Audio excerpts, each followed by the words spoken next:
Informações do mercado pecuário. Vamos atualizar essas informações, até para pegar o gancho do que João Pedro e eu falamos agora há pouco, com a divulgação dos resultados da balança comercial referente a fevereiro.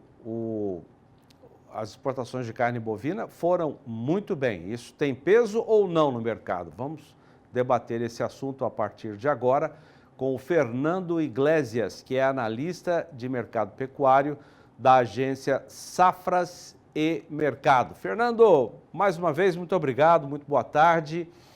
Nós estamos numa semana menor, né? O carnaval foi até quarta-feira, terça-feira pelo menos. A retomada do mercado pós-carnaval mudou o cenário do boi gordo aqui no país? Boa tarde a todos, é um prazer estar aqui no canal do Boi, uma nova oportunidade. E sim, a gente já começa a sentir mudanças dentro do mercado. Para vocês terem noção, nós já sentimos a arroba do boi gordo numa leve recuperação de preços em algumas praças, a exemplo de São Paulo. A grande questão que nós percebemos dentro do mercado é que a necessidade de compra da indústria por boi gordo, ela é maior nesse momento, principalmente aqueles animais jovens que cumprem os requisitos de exportação para a China, o famoso boi China. Fêmeas, ainda tem grande quantidade de fêmeas sendo ofertadas a nível de Brasil. Para se ter ideia, a oferta de fêmeas ali em Rondônia, por exemplo, a 235, 240 reais a arroba.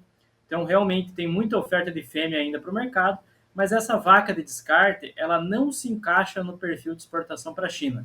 Então, as indústrias exportadoras é quem tem mostrado um maior apetite de compra nesse encerramento de semana, e agora precisamos avaliar como é que vai ser esse escoamento da carne humana e como as indústrias voltam com o apetite delas no início da semana que vem.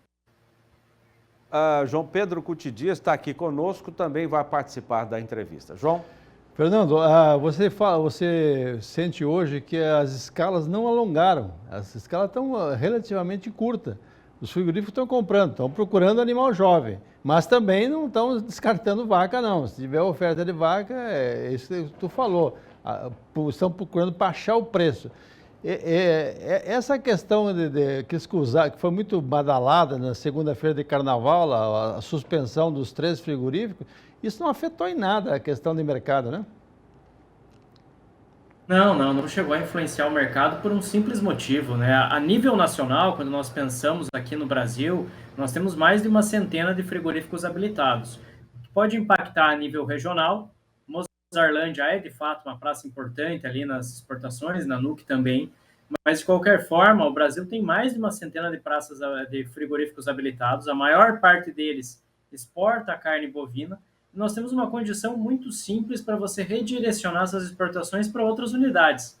Muito tranquilo de fazer isso, não vai ter impacto nas vendas brasileiras, e prestar sempre muita atenção ao pecuarista que está aqui nos acompanhando para seguir os prazos de carência da bula ali dos fármacos que ele usa no dia a dia, para que o Brasil não corra esse tipo de risco dentro do mercado de sofrer aí com suspensões, mesmo que temporárias das exportações, que nós sabemos como é o importador chinês. Ele pode se aproveitar dessas oportunidades para tentar renegociar preço e baixar as cotações em dólar. Então, temos que ficar atentos a isso também.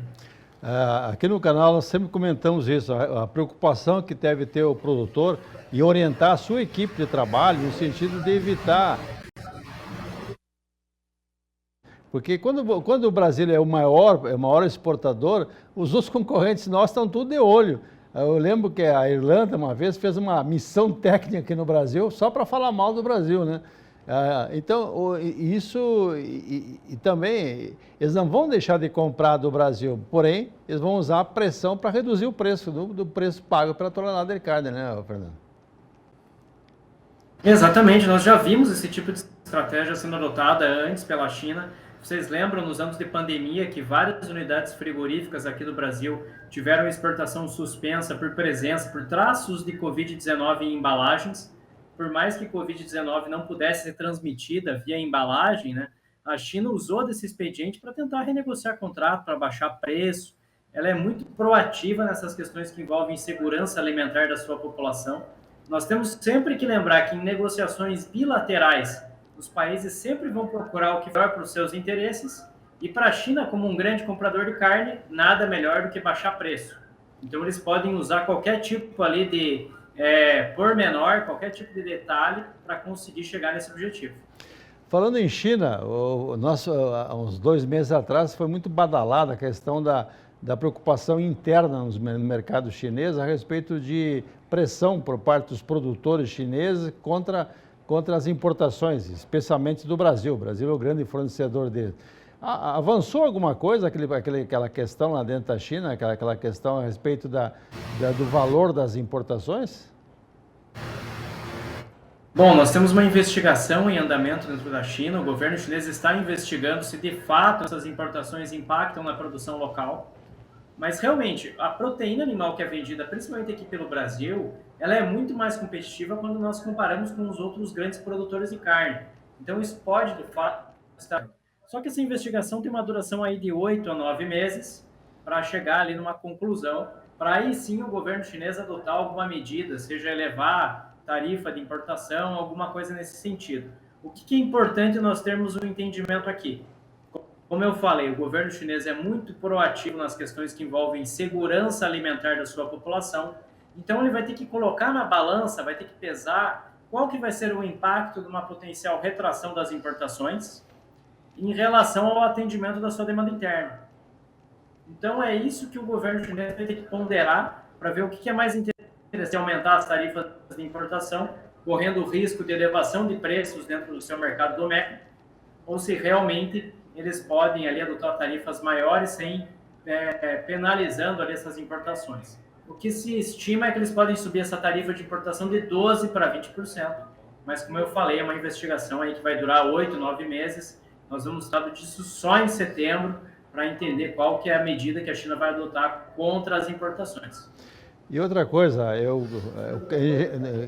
nós não conseguimos ter uma informação bem precisa, mas tanto na Europa como na China, eu acho que a grande fonte de produção de carne bovina é o descarte de vaca leiteira, porque eles aumentaram muito o plantel de gado leiteiro para atender a produção deles, para eles ficarem autossuficientes e praticamente ficaram. Agora, comparar o descarte de uma vaca leiteira, a carne de uma vaca leiteira com uma carne que eles compram do Brasil, do animal de menos de 30 meses, com bem acabado, é uma diferença brutal. Eu acho que o consumidor chinês, se nós fizéssemos um esforço para criar marcas nossas lá no mercado chinês, com certeza ele daria preferência à carne vinda do Brasil. Não temos dúvida quanto a isso. A qualidade da carne brasileira é muito boa. É difícil de você abrir mão das importações de carne do Brasil. Tanto que os Estados Unidos, que é um concorrente histórico aqui do mercado brasileiro, hoje é nosso segundo principal mercado. É nosso segundo principal comprador de carne bovina. Agora, o que precisa ser feito aqui no Brasil é mostrar que nós temos uma produtividade média muito boa, uma eficiência muito grande para produzir essa carne. Estamos entregando um produto de altíssima qualidade na mão do consumidor do mundo. E lógico, do consumidor chinês também. Isso é fundamental. Mostrar qualidades, os predicados da carne, para que a gente consiga se manter nessa posição ali no holofote do mundo em relação à venda de carne bovina, assim como das demais proteínas. Não é só de carne bovina que o Brasil exporta muito bem. Nós tivemos um fevereiro espetacular nas vendas de carne de frango e de carne suína. Então, temos aí um ano bastante promissor nas vendas de carne. Eu vou aproveitar essa fala do Fernando Iglesias para chamar novamente os números da balança comercial. Eu vou mostrar as 3 carnes, eu mostrei bovina, vou pedir para mostrar um pouco mais a bovina, depois suína e de frango também, até para ilustrar o comentário e a participação do Fernando. Vamos colocar primeiro carne bovina, 9.520 toneladas por dia, foram 20 dias úteis, mais de 190 mil toneladas exportadas, alta de 6,7% em relação a fevereiro do ano passado. Vamos ver o preço da tonelada de carne bovina, que também tem aumentado, no caso agora de fevereiro, em relação a fevereiro do ano passado, quase 9%. No ano passado, 4.526 dólares, agora 4.927 dólares. Carne de frango foi muito bem também. Vamos mostrar as exportações, 21.830 toneladas por dia, mais de 436 mil nos 20 dias úteis de fevereiro, 18% a mais do que um ano atrás. E carne suína, para completar essa informação, carne suína, mais de 5 mil toneladas por dia, também foi muito bem, 101 mil toneladas nos 20 dias úteis, e na comparação com fevereiro do ano passado, Fernando Iglesias, quase 20%, ou seja, as carnes do Brasil, a proteína brasileira segue muito bem. A dinâmica das exportações é muito favorável ao Brasil, extremamente favorável. Nós temos ali uma estrutura de fornecimento que nenhum outro país possui.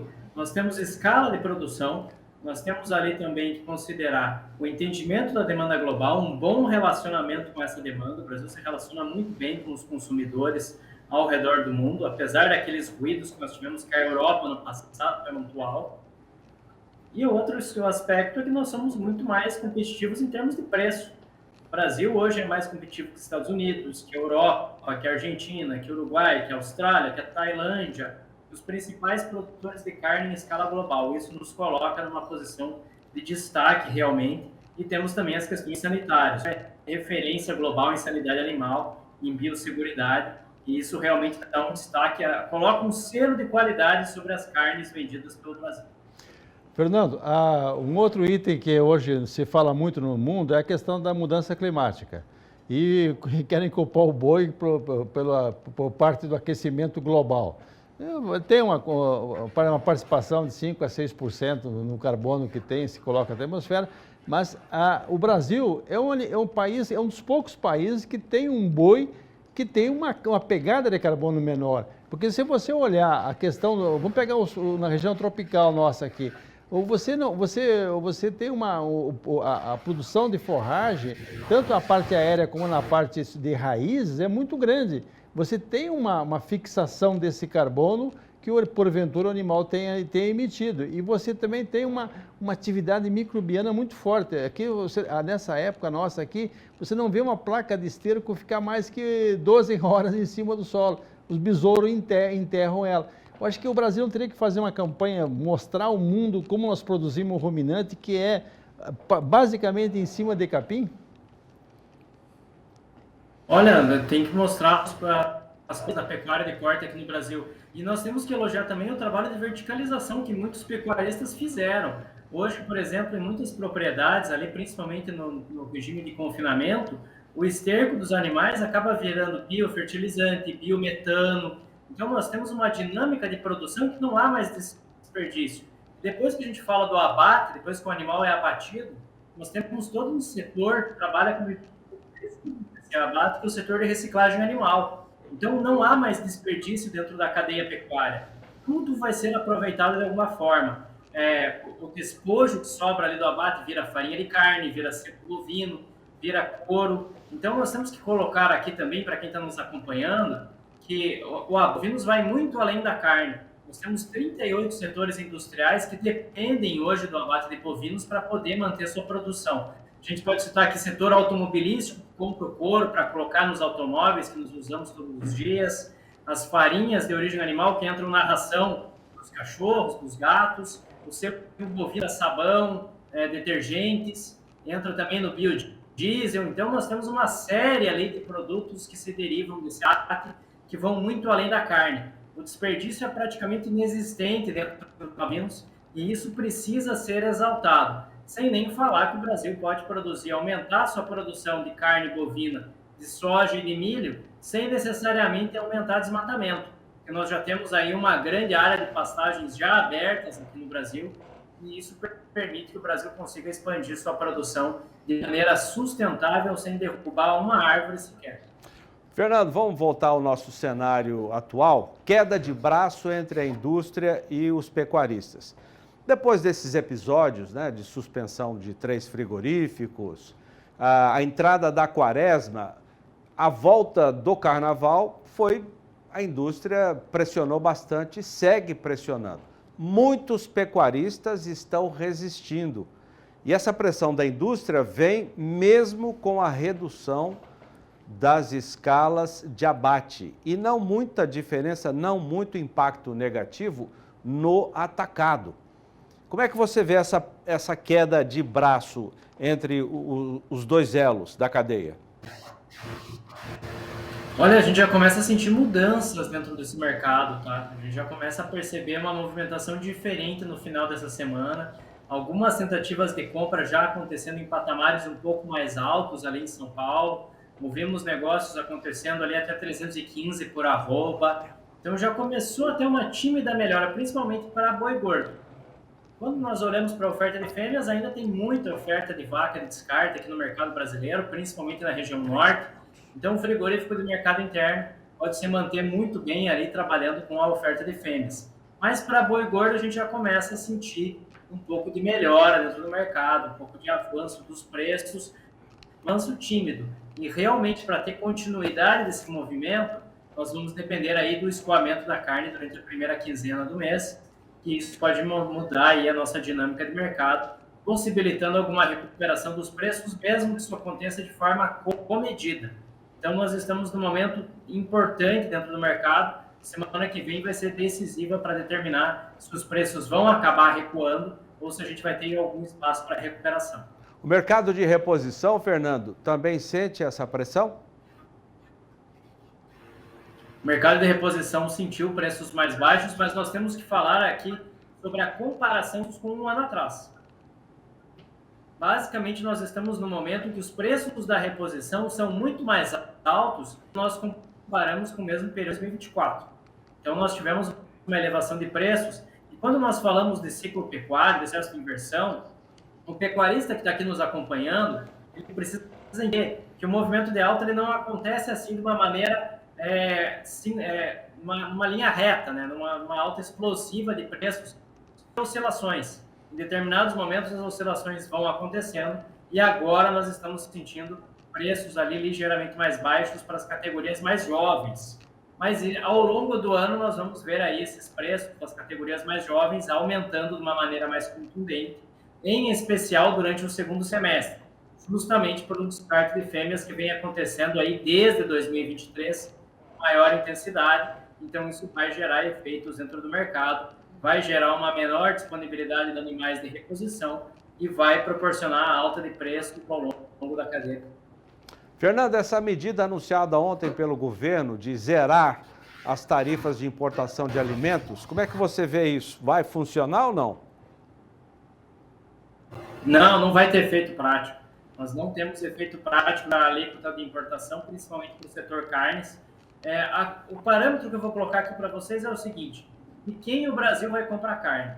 Hoje nós somos mais competitivos que os nossos principais concorrentes em termos de produção. Isso não vai ter efeito prático sobre o mercado, não vai mudar a cara da nossa oferta de carne aqui no mercado doméstico, não teremos mudanças contundentes com relação a isso. Não é esse tipo de medida que vai conseguir mexer no preço dos alimentos. É importante nós colocarmos aqui que o grande elemento que baixaria o preço não só dos alimentos, como do restante dos demais produtos, seria uma reforma fiscal, diminuir o tamanho do Estado, reduzir o inchaço da máquina pública, que isso permitiria redução da carga tributária e também permitiria uma valorização do real, e isso possibilitaria ali uma importação mais barata de outros produtos que o Brasil precisa de fato importar, que não alimentos, e isso sim promoveria a redução dos preços. Outro aspecto que é importante mencionar é que o governo brasileiro precisa disponibilizar linhas de crédito coerentes para o agronegócio que consigam sustentar e ampliar a produção local sem necessidade de importação.